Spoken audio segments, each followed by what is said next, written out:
Hello and welcome to today's From the Pastor's Desk.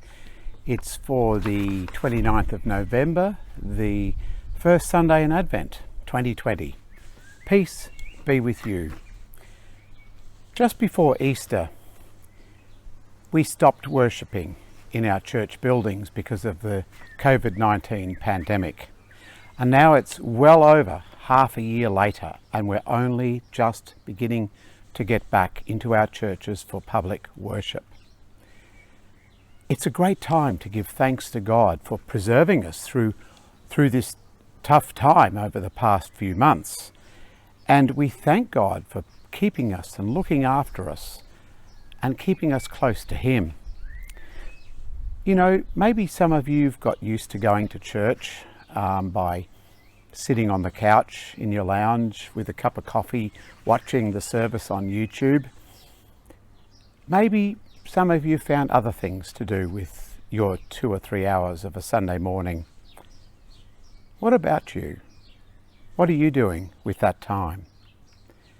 We live in a society that promotes this me-first attitude quite often, and do whatever makes you happy as being number one.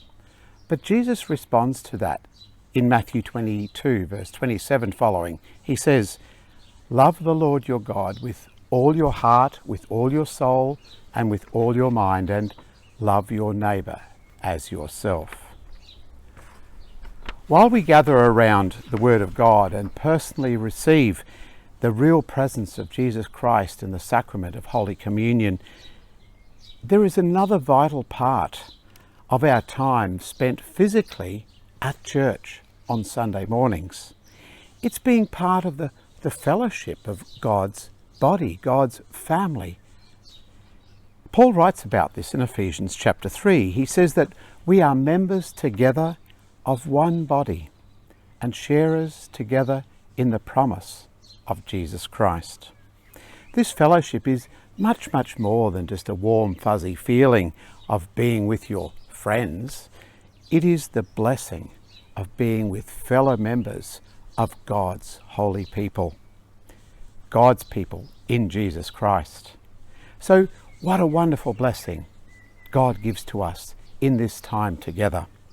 See you at church this coming Sunday. God bless you all. Pastor John.